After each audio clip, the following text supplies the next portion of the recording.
Hi, I'm Johnny. I'm 44 years old. I got the divorce papers by email while I was still in the desert. 13 years of marriage ended in a PDF attachment. My name is Johnny, Staff Sergeant, 82nd Airborne. I'd been in Kandahar for 4 months when my wife decided she was done waiting. The subject line said, "Let's be adults about this." The message itself was 3 sentences long. She'd already filed the paperwork. She'd already emptied our joint account.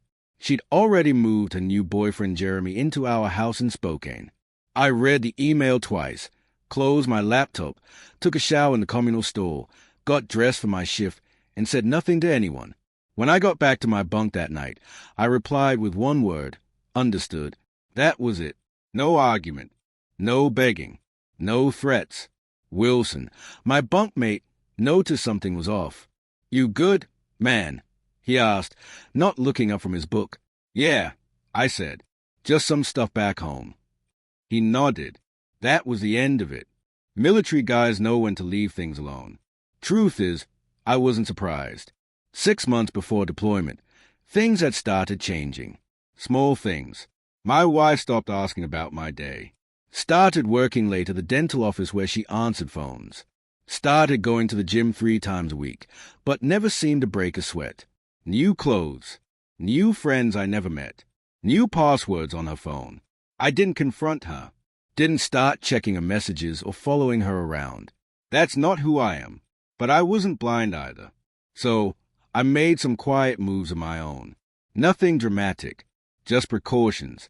I secured important documents in a storage unit across town. Birth certificate, marriage license, house deed, only my name on it, thanks to the VA loan, military benefits paperwork. I moved my grandfather's watch and my mom's old silver to the same unit. Things that mattered. I also opened a separate account at a different bank and started diverting part of my pay there. Not enough that she'd notice, but enough that I wouldn't be starting from zero if things went south. The night before I deployed, she hugged me at the airport and said, "Stay safe." "Okay." Her eyes were dry, like she was saying goodbye to a co-worker, not a husband heading to war. I should have known then, but part of me still hoped I was wrong. I wasn't.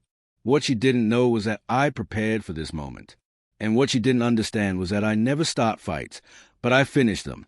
I met my wife at a friend's barbecue in 2010. I was home between tours, staying with my buddy Jason in Spokane.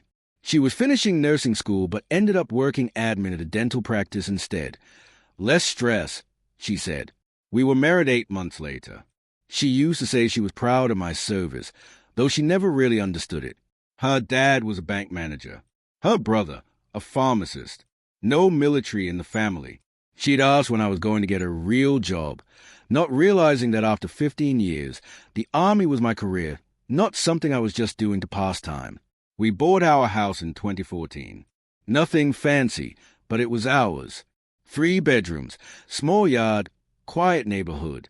My name was the only one on the mortgage, VA loan, but I added her to the deed, because that's what married people do. Share things. My dad died a year after we got married, heart attack while shoveling snow. My mom passed 3 years later, lung cancer, though she never smoked a day in her life. They left me some money. Not a fortune, but enough to pay off our student loans and have a cushion. I deployed 4 times during our marriage. Iraq twice. Afghanistan twice. Each time I came home, she seemed a little more distant, a little more restless, like she was playing a role she'd outgrown. I didn't sign up to be a military wife. She told me once after I mentioned possibly re-upping for another 4 years. "I'm tired of being alone all the time." I understood that. I did. But the Army was the only place I ever felt like I truly belonged. I was good at my job.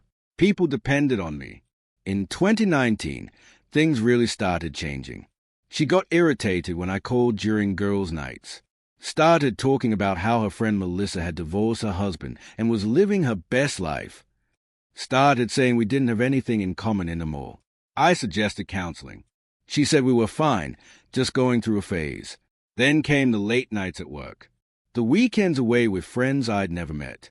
The new clothes. The gym membership she rarely used. I should have confronted her, but I didn't. That's not how I handle things. Never have. My dad taught me to think before I speak, to be sure before I act. So I watched, and I prepared, quietly, because my gut was telling me something was coming. And in this life, you learn to trust your gut. 2 weeks after that email, I was sitting in the mess hall when my phone buzzed. A notification from our bank app. Another withdrawal, $88,500. Almost everything that was left. I set my fork down and opened the app. Joint account balance, $22.37. Our savings, gone. All $47,000 of it, transferred to an account I didn't recognize. Murphy, one of the guys from my unit, glance over. Bad news. I locked my phone. Nah, just some account stuff. That night, I called the bank from the base phone center. Turns out, she'd been moving money for weeks. Small amounts at first, then larger ones. The big transfers started the day after I deployed.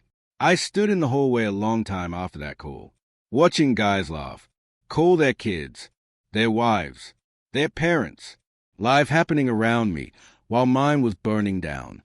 That's when Wilson found me. Heard from Alvarez you looked like you'd seen a ghost at dinner, he said. What's up? My wife emptied our accounts, moved her boyfriend into our house, sent divorce papers while I was on patrol last week. He didn't give me the usual, that's rough, or you'll find someone better. He just asked, what's your plan? Not sure yet, I said. He nodded. Let me know if you need anything. That night, I couldn't sleep. I pulled up our home security system, something she probably forgot I could access. The cameras showed a strange truck in the driveway. A man I didn't know walking our dog, using my coffee mug, wearing my Seahawk sweatshirt. And there she was, laughing in the kitchen I renovated myself during my last leave. Something shifted in me. Not anger. Something colder. Clearer. I closed the laptop and made a list on my phone. Call James, Army buddy turned lawyer. Heavy check mark. Check Virginia loan terms. Contact Master Sergeant about emergency leave. Review refinance docs, something she mentioned last year. Secure pension accounts. At 0500, before my shift, I emailed James, need legal help. Discreet and urgent. An hour later, his reply, call me. Secure line only. When I hung up, I knew what I needed to do. Not yell, not threaten. Just wait. Watch. Let her own actions become the trap. I stepped off a plane in civvies, duffel bag slung over one shoulder, sunglasses hiding what little emotion I had left. I wasn't supposed to be home for another 2 months, but Master Sergeant approved emergency leave. Family hardship, I'd said. The Uber driver made small talk. I nodded, gave one-word answers. My mind was already in the neighborhood. When we pulled onto my street, I told the driver to stop a few houses down. I paid cash, walked the rest of the way. There it was, my house, our house, except now it wasn't. Jeremy's truck was parked in the driveway, crooked like he was in a rush. Trash bins overflowing. Porch light busted. Grass 2 feet tall. House looked like hell. She never used to let things go like that. I stood across the street for a full 10 minutes, just watching, like I was on Wreckin', which, in a way, I was. Then I turned and walked away. I didn't come back to cause a scene. I wasn't there to beg for anything. I already had the documents. Photos from the security system, financial records, text logs James helped me subpoena. What I came home for was closure and leverage. The next morning, I met with James in his downtown office. She doesn't know you're back yet, he asked. Nope, I said, and I'd like to keep it that way. He smiled. You're gonna like this. We walked through everything. Turns out, when she refinanced the house without telling me, trying to get my name off the deed, she committed mortgage fraud. Big mistake. The withdrawal from our joint account? Also illegal without consent, especially since the account included active duty pay and veteran benefits. Jeremy's name being on documents tied to my property? Even bigger problem. Especially since he'd started getting mail delivered there. James handed me a manila folder. Give this to the sheriff's office, he said. You'll have your house back in 2 weeks. I nodded. What about her? She'll get served, and she'll lose everything she tried to take. I should have felt satisfied, maybe even vindicated. But all I felt was tired. 13 years, gone in 3 emails and a string of poor choices. I spent the next few days staying at a buddy's cabin outside of town. No internet, no distractions, just trees, cold beer, and quiet. When the court date came, I wore my dress blues. She showed up with Jeremy, wearing sunglasses indoors, like that would hide her shame. The judge looked at the paperwork, then at me. Your active duty, Staff Sergeant. Yes, Your Honor. Deployed during all the events listed here. Yes, She turned to my ex. You knowingly removed funds, forged documents, and attempted to evict your husband from a home solely financed by his veteran benefits. Her voice trembled. I didn't know it was illegal. Ignorance isn't a defense. The judge ruled in my favor on every point. House, mine. Accounts, reimbursed. Pension and benefits, untouched. Spousal support, denied. Jeremy looked like he wanted to melt into the floor. As I walked out, she called my name. Johnny, please. I stopped, turned, looked her in the eyes. I gave you everything. I said, you wanted out. Now you're out. And I kept walking. 6 months later, I'm living in the house again. Got a dog, another rescue. Repainted the kitchen. Got rid of the couch she picked out. Turned the guest room into a gym. I'm not angry anymore. Just lighter. Some nights, I sit on the porch with a cold beer, watching the sun dip behind the trees. And I think about everything I've lost. Everything I've learned. People say revenge is a dish best served cold. But I don't believe in revenge. I believe in preparation. In patience. In staying calm when everything around you is falling apart. You don't win by swinging wild. You win by waiting for the shot that counts and never missing. I'm Johnny. I'm 44 years old. I'm a soldier. I'm a homeowner. I'm divorced. And I'm just getting started. Let me know if you'd like a version with more edits, tone changes, more inner thoughts, a shift in pacing. Or if you want to explore Johnny's story further beyond the divorce. Her name popped up in a comment on an old photo I barely remembered posting. Damn, you still rock that scowl, she wrote. Elena, from Fort Bragg days. Before Afghanistan. Before marriage. Before everything got complicated. I hadn't thought about her in years.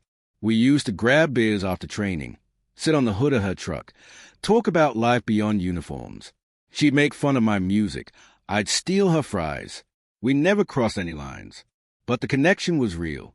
Easy. I messaged her. Still stealing fries. 10 minutes later, she replied, still scowling. We met for coffee the next weekend. No pressure.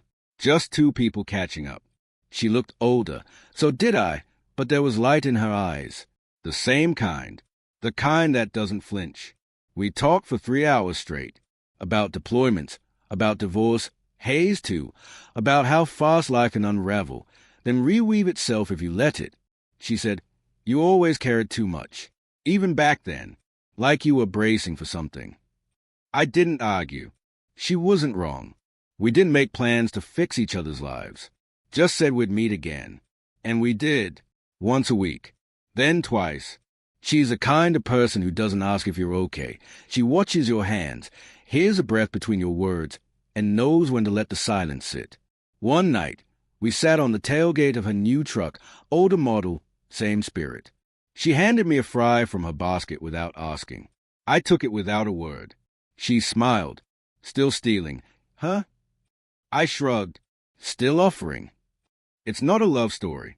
Not yet. Maybe never. But it's a story about coming home to people who knew you before the armor, before the stories you started telling yourself. And for the first time in a long time, I don't feel like a man trying to rebuild. I feel like a man who already has. Elena never rushed me. She never needed to. She'd show up with takeout and some dumb movie queued up, kick her boots off, and curl up on the opposite end of the couch like she'd lived there her whole life. It wasn't romantic, at first. Just safe. Familiar. But safe as a way of growing on you. One night, we were watching some terrible sci-fi flick. I was half asleep, head tilted back, when I felt her hand brush mine on the couch. Neither of us moved. It stayed there, light, simple, real. I looked over at her. She didn't say a word, but her eyes didn't flinch. Like always, "You good?" I asked, voice low. "I'm here," she said. 3 words that landed harder than 1,000 declarations. Not "I love you," not "I need you," just "I'm here." That night, when I walked her to her truck, I kissed her. Quick, gentle, just enough to ask a question. She didn't pull back, but she didn't answer right away either. She rested her forehead on mine and whispered, "You sure you're ready to have someone stay?" I didn't say yes, didn't say no. I said, "I think I'm ready to stop leaving." The weeks after that weren't fireworks and passion. They were quiet mornings, shared playlists, slow dances in the kitchen while the coffee brewed. She didn't try to fix me. I didn't try to impress her. We just kept showing up. Sometimes we'd sit in silence, watching the sun dip behind the pines. She'd lean her head on my shoulder, and I'd think, maybe this is what peace looks like. Not loud, not dramatic, just someone who knows your ghost and doesn't flinch. Someone who remembers a man before and believes in the man after.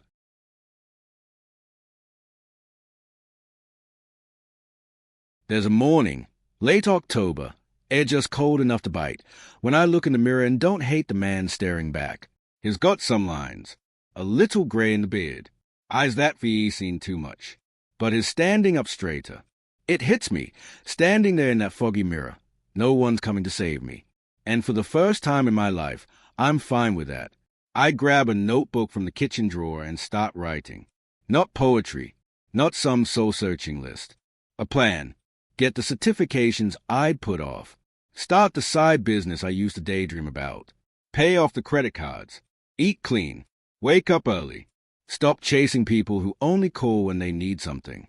It ain't glamorous, but it's mine. Elena notices. She never says "I'm proud of you" in some movie scene kind of way. She just starts packing me better lunches. She prints out the business license paperwork and leaves it on the table. We don't talk about making it. We talk about what's next. I start getting up before dawn. The gym becomes my church. Not for abs. Hell, I'm 44, not 24, but to feel that discipline settle into my bones. I take on jobs I used to think I wasn't good enough for. I ask for raises. I stop apologizing for wanting more. One night, I tell Elena, I want to build something that lasts this time, not just survive. She nods, then stop playing small. So I don't. I invest in myself. Books, coaching, better clothes. I even buy a decent watch, not to show off, but to remind myself that my time matters. Months pass. The bank account grows. My back gets stronger. My mind sharper. And still, I leave room for the quiet things, long drives with no destination, homemade dinners, sitting beside Elena in the driveway, watching the sky go dark. I'm not trying to prove anything anymore. Not to my ex. Not to the people who ghosted me when I was down. I'm building this life out of brick now, not sand. And brick takes time. But damn if it starts like most days do now. Up before the sun, black coffee in hand, notes sprawled across the kitchen table. Except this morning, there's an email. Subject line. Proposal approved. Let's talk next steps. I stare at it for a full minute, not breathing. 6 months ago, I'd taken a risk and pitched a business solution to a mid-sized logistics company, something I developed late at night after my regular job, refining spreadsheets, working out pricing models, burning through notebooks. I didn't think they'd even read it, but they did, and now they want it. I don't yell or fist pump or post some flashy status. I just sit back in my chair, look out the window, and whisper, "Let's fing go." Asterisk, asterisk. By noon, I'm in a Zoom call with their director. I've got a button-down shirt on and gym shorts underneath, heart racing like I'm 25 again. They want me to consult. Long-term. Good money. Flexible hours. Full autonomy. It's not just a gig. It's a door. The one I didn't even know I was banging on. That night, I take Elena out to dinner. Nothing fancy. Steakhouse. Boo by the window. The kind of place you go when you want to celebrate without showing off. I sign the deal. I tell her over whiskey. She smiles slow. I knew you would. And I believe her, because she saw me putting in the work when no one else did, when even I wasn't sure if it would amount to anything. Later, we're walking to the car, night air crisp and quiet, and I say, I don't want to go back to who I was. Not ever. You won't, she says. You burned that bridge. I look up at the stars and feel something I haven't felt in years. Not just pride, peace. Because now I know this version of me isn't temporary. Is permanent, is earned, and is just getting started.